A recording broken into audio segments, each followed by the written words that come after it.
You're safe here. This room is warm, the rain is soft, and the voice you're hearing only wants to help you rest. If these stories bring calm to your nights, tap subscribe so you never miss one. Where in the world are you watching from tonight? Let's build a sleepy little map together. My grandmother's apartment always smelled like boiled apples. Even in the summer, when the windows were cracked open and the soft buzz of traffic drifted in from the street below, that scent lingered warm, sweet, and a little sour, as if time itself had been preserved in a pot on the stove. I used to go there when it rained, not always just on those long, steady afternoons, when the sky turned a dull gray and the air pressed gently against the window panes like it wanted to be let in. My parents both worked late in those days, and my grandmother lived just 2 tram stops away, in one of those old yellow buildings with narrow staircases that smelled of stone, old coats, and sometimes wet umbrellas. The hallway was always dark. The elevator rarely worked, but when I climbed those stairs 3 floors, always slightly out of breath, and rang her bell, I knew exactly what I'd find. The door would open with its familiar creak, and there she'd be small, wrapped in a cardigan even in August, her hair pinned up in the same careful twist, her voice soft with that kind of calm that only old people have when they've seen too much to rush anything anymore. "You're wet?" she'd say, not unkindly, just observantly. "Come in." She'd hand me a towel without asking, and I'd leave my shoes by the heater, their soles steaming slightly as I stepped into her little world. The apartment was small, but it felt like it had no end. Every surface held something doilies, faded photographs, tiny porcelain dishes filled with buttons or hard candies or coins from a time I never knew. The radio sat on the windowsill, playing something soft in the background, usually the local news or an old waltz drifting in like smoke.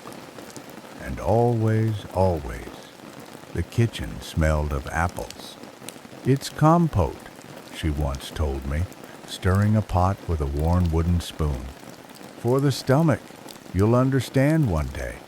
I didn't then, but I do now. Those rainy days blurred together in the best way. Quiet hours spent drying off, wrapped in one of her thick wool blankets, drinking tea I didn't really like, just because she poured it without asking. The rain would drum softly against the windows, and the world outside would melt into a watercolor of rooftops and swaying trees. Inside, it felt like time was waiting. We didn't talk much. She didn't ask many questions. But her presence filled the room, warm and certain. She moved slowly, wiping the counter, folding a cloth, checking the oven, and in that slowness, I learned something no one else ever taught me. How to be still. How to sit with yourself and not be afraid of the quiet. How to listen to the world, not with your ears, but with your breath.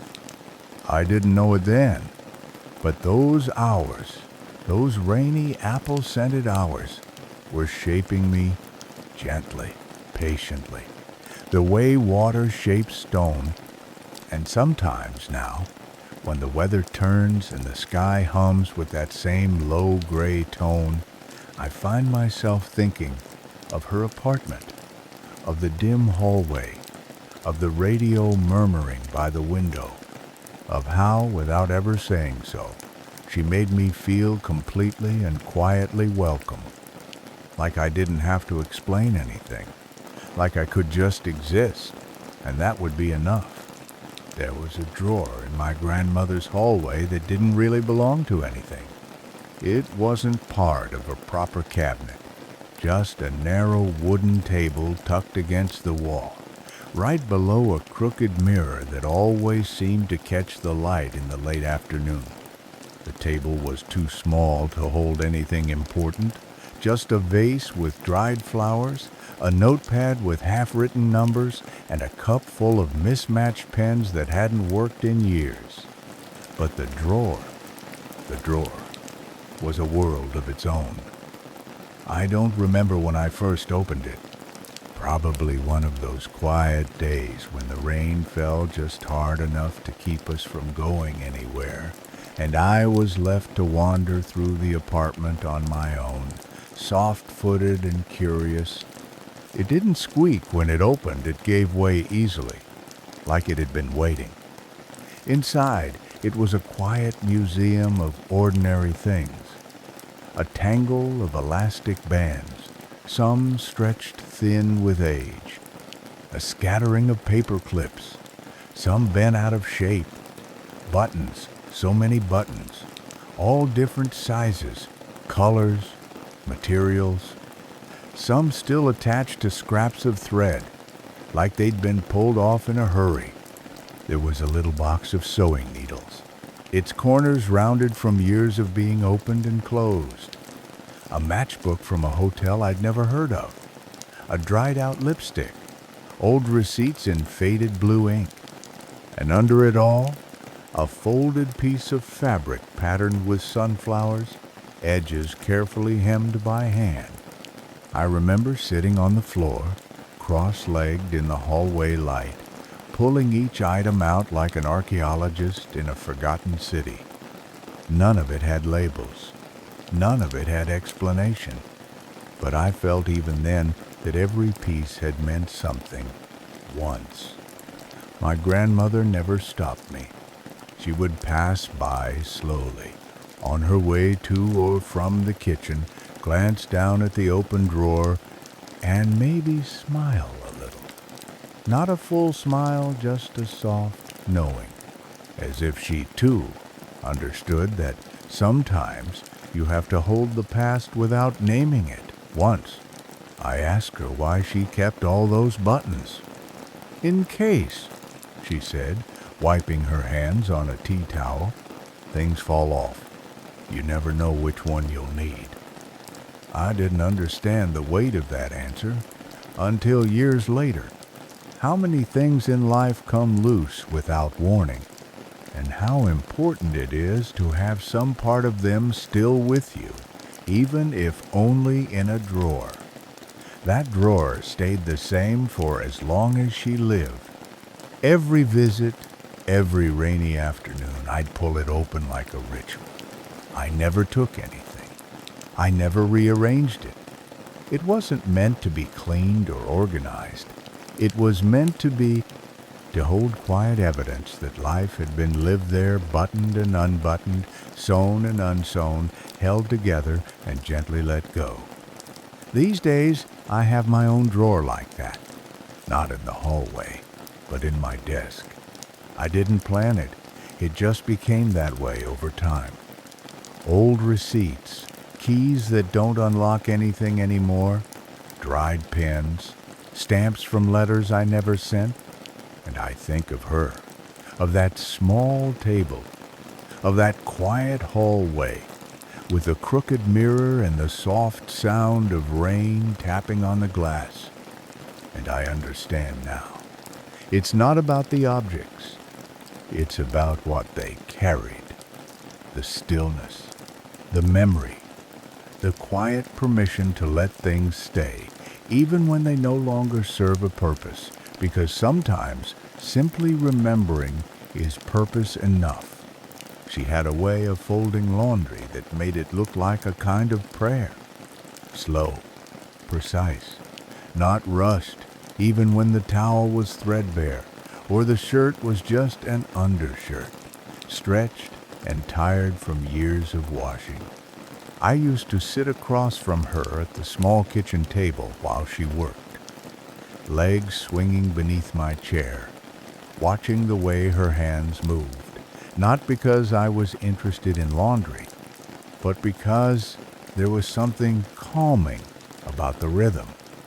She didn't talk much while she folded, just the occasional hum, a faint sound from the back of her throat, like a melody she didn't realize she was carrying. The radio played softly in the corner, an old station with more static than music, the kind of voice that always sounded like it came from another room. Sometimes it was news.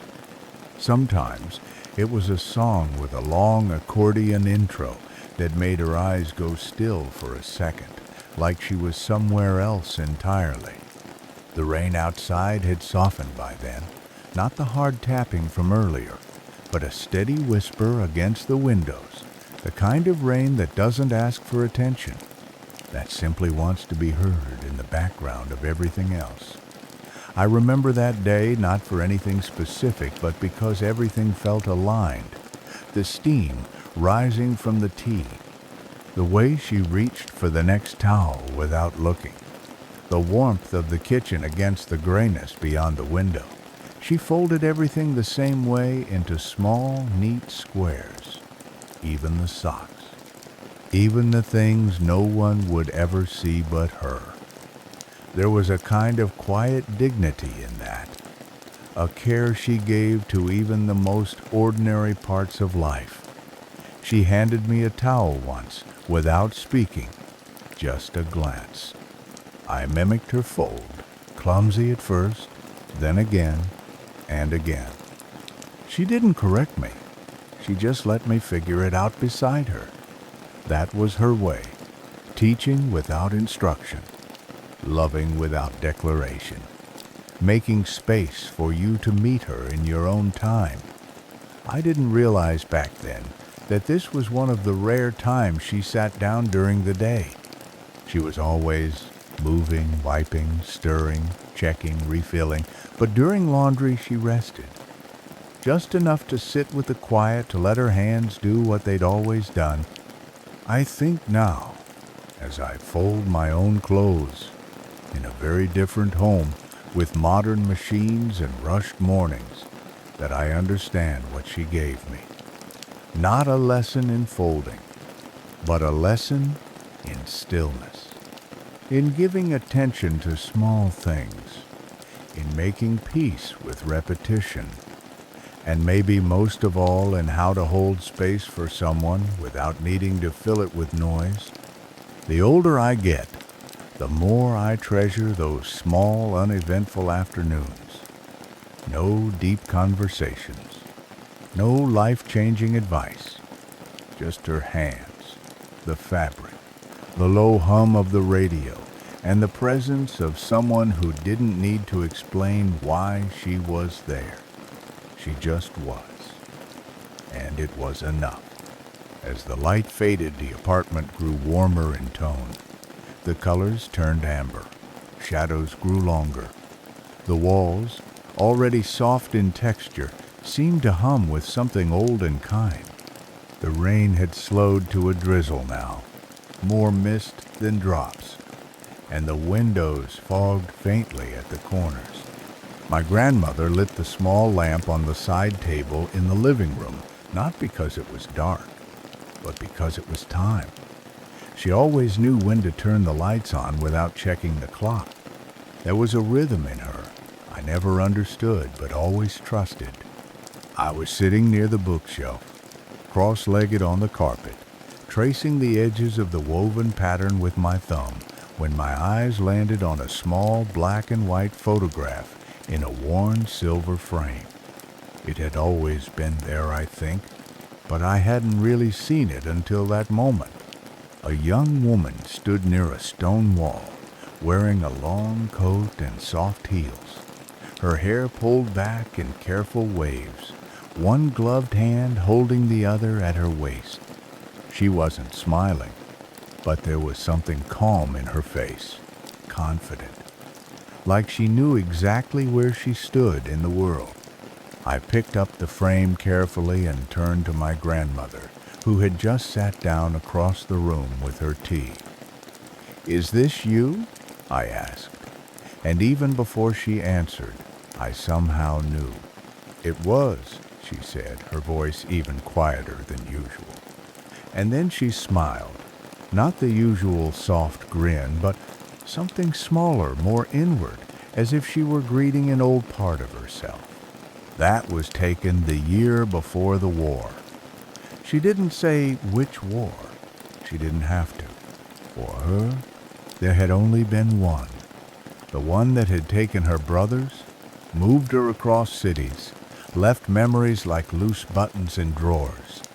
I stared at the photo again. It was hard to reconcile.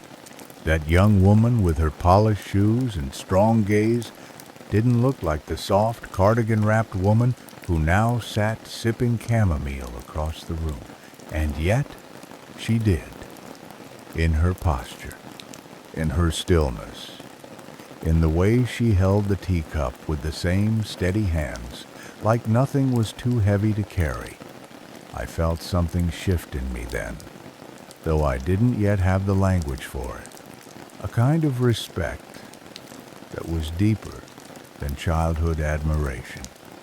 A realization that she hadn't always been someone's mother, someone's grandmother, someone who folded towels and made soup.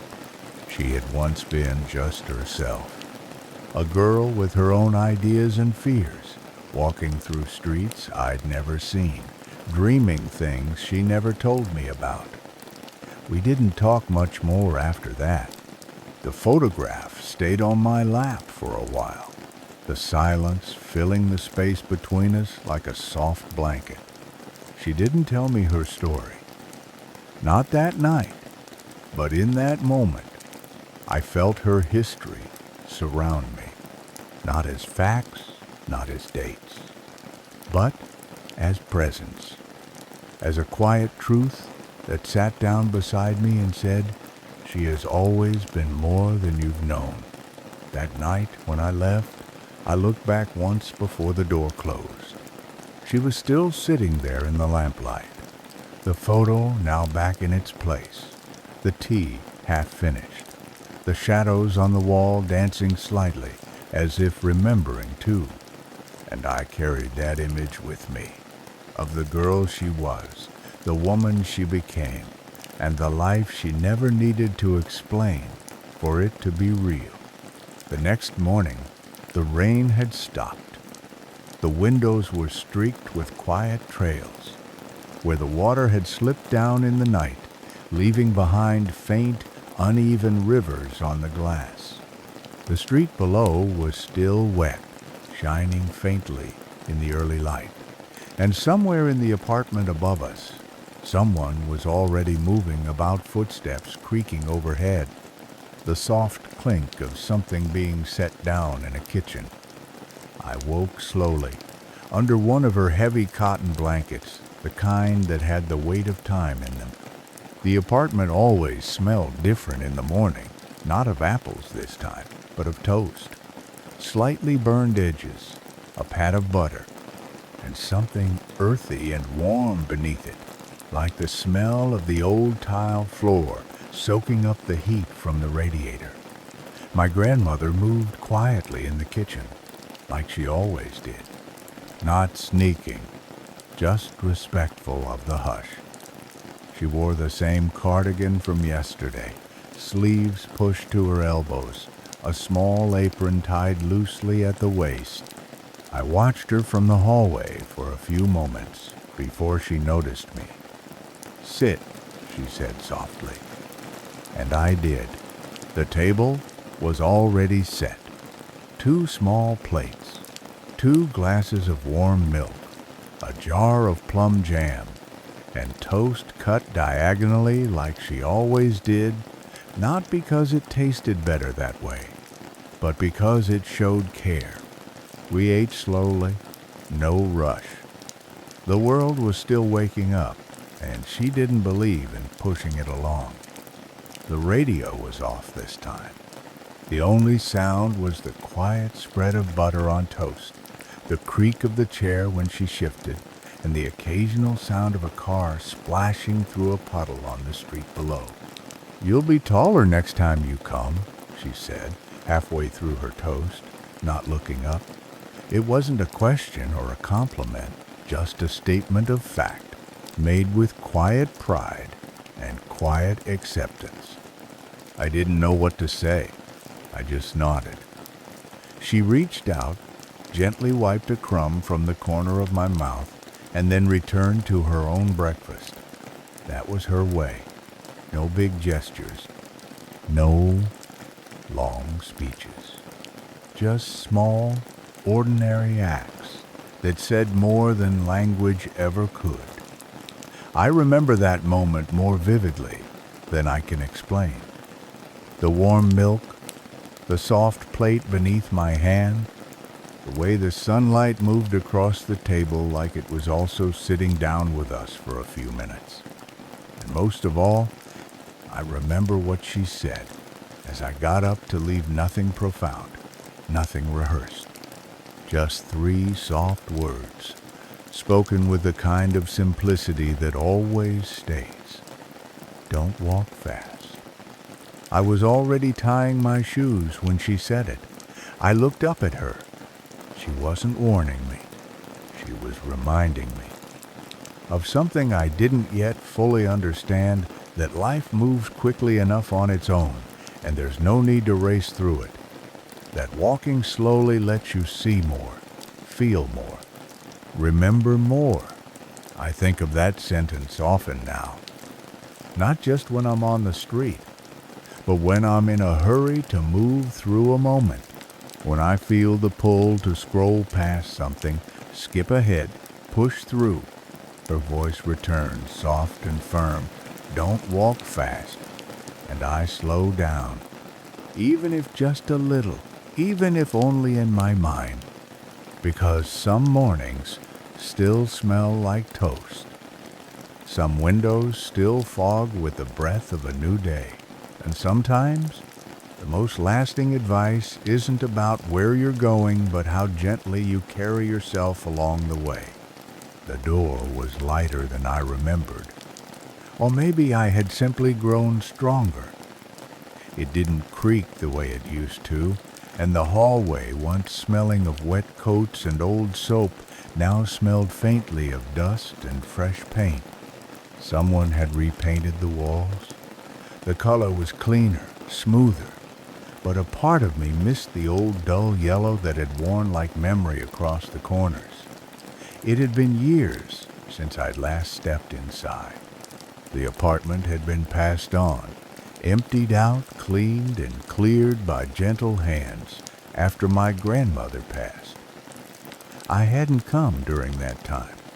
I told myself I couldn't too far, too busy, too hard. But the truth was quieter. I wasn't ready. Until one day, I was. The new tenant, a kind woman who knew my mother, had invited me to visit, just for a moment, just to see it. I walked through the room slowly. The furniture was different now, sleeker, modern, unscuffed. The shelves were neater, the curtains brighter. It was lovely in its own way, but the apartment was still hers underneath it all. I could feel it in the way the sunlight fell across the tiles in the kitchen, in the hum of the radiator in the hallway, in the faint echo of my own footsteps, the way they sounded when I was 8 or 10 or 12, coming in from the rain. The bookshelf had been emptied, but one small drawer in the hallway table still stuck slightly when I tried to open it. That familiar resistance, that memory in motion. And for a moment, I forgot where I was. I knelt, pulled gently, and inside just one thing remained. A single button, large and dark blue, attached to a scrap of thread. It was nothing, really. An old thing, left behind by accident, probably. But my heart paused, because I remembered it. I remembered holding it in my palm as a child, rolling it between my fingers while she stirred soup or folded towels, while the rain whispered against the glass and the radio hummed softly in the background. I didn't take it. I didn't need to. It had already come with me somehow. All of it had. I walked slowly through each room. The small kitchen, where toast always smelled like comfort. The window in the living room where the light made everything look like it belonged. The spot in the hallway where I once found her photograph, the girl she used to be, standing so still in time. And as I stood by that same window, now cleaner, brighter, newer, I closed my eyes. And for a moment, just one, I heard it all again. The sound of soft footsteps, the clink of cups, her quiet voice saying something ordinary. The life that once lived here, not gone, just gently folded away. I didn't stay long. I didn't cry. Grief, when it's wrapped in love, doesn't always show up loudly. Sometimes it's just the way your hand lingers a second longer on a doorknob before you leave. Or the way you whisper thank you to an empty room and feel, deep down, that it heard you. I stepped outside, into the same street, now full of unfamiliar cars and new names on the buzzers. But the sky still stretched wide above the rooftops, and the air, the late afternoon kind, still smelled faintly like boiled apples. Or maybe that was just memory. In my own home now, years, cities, and lifetimes away from that third-floor apartment, I sometimes catch myself moving in ways that don't quite feel like mine. Folding a blanket with a certain deliberate care, stirring tea counterclockwise, turning on a lamp, not because it's dark, but because it's time. There's no conscious decision behind it, no performance, just a kind of muscle memory of the heart. I don't do it to remember her, not directly. I do it because it feels natural, because it makes the room feel right. And only afterward, in the stillness, do I recognize the echo of her hands in mine. My kitchen is different. No radiator ticking, no scent of boiled apples in the walls. But on certain rainy mornings, when the windows blur and the world slows down, I stand by the stove with a quiet mug in my hands and feel her presence settle around me like the weight of one of her old cotton blankets. I've come to understand over time that we carry people not in stories alone, but in gestures, in our pacing, in how we wait for the water to boil, in the way we don't rush goodbyes, even if we don't say much.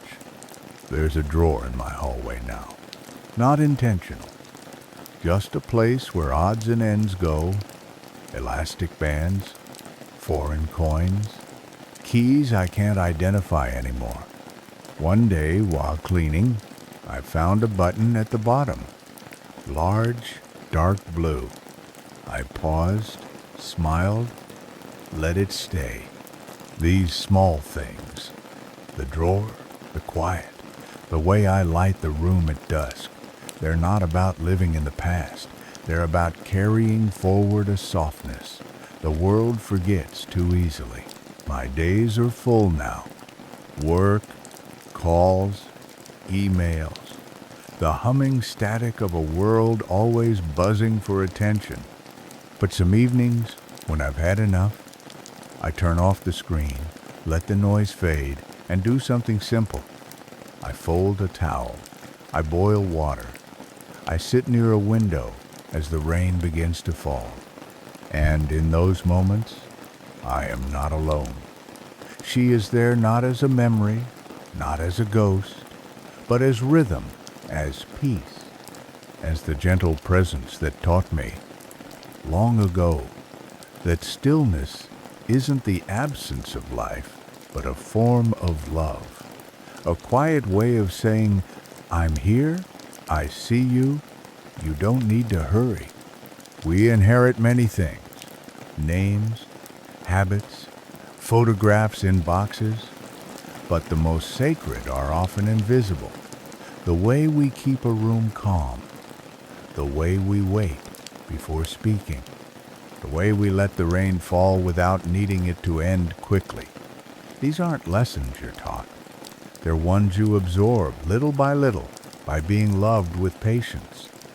And now, as the sky turns that same soft gray it used to outside her window, and the light shifts just slightly in the room, I reach for the lamp. I turn it on without thinking, and somewhere deep in my chest, something quiet says, yes, that's exactly when. I don't remember the last time I saw her. Not clearly. Not in the way people often talk about goodbyes, with sharp details and final words. No single day announced itself as the last one. There was just time, moving the way it always had quietly forward, and me, too young to know which moments would matter most until they were already behind me. But in many ways, she never truly left. Not in the way that endings usually work. She's there, still, in the softest places. Not just in the rain. Though I often think of her when it falls, when the sky turns that calm, familiar gray, and the world hushes itself, but in other spaces, too. In the warmth of rooms where people sit together without needing to speak, in the slow rhythm of folding something with care, in the smell of cooked fruit rising from a kitchen that holds more than just recipes. People talk about legacies like they're grand, like they come with speeches or inheritance or names carved into stone. But the truest ones, I think, are smaller. They live in drawers, in gestures, in the fact that someone taught you how to sit still in your own life without needing to be useful every moment. She gave me that. Not directly, not by saying it out loud, just by being exactly who she was, steady, present, gentle with time, and that's the kind of legacy that stays. Now, on certain evenings, I light a lamp without needing to see better. I do it because the light is soft, because it feels like the right time. I sip tea slowly. I open the windows when it rains. I sit by them without needing music or distraction. And I don't rush the quiet, because I know I remember how comforting it can be to simply exist, to let the world turn gently around you, and to know that you're safe. If I ever have someone sitting at my kitchen table, a child, a guest, someone just passing through, I hope they feel what I once felt in that third-floor apartment. Not nostalgia, not even memory, just calm. A sense that this moment, right now, is enough. That you don't have to say anything. That being here is already everything. Grief has softened over time. It doesn't sting the way it did.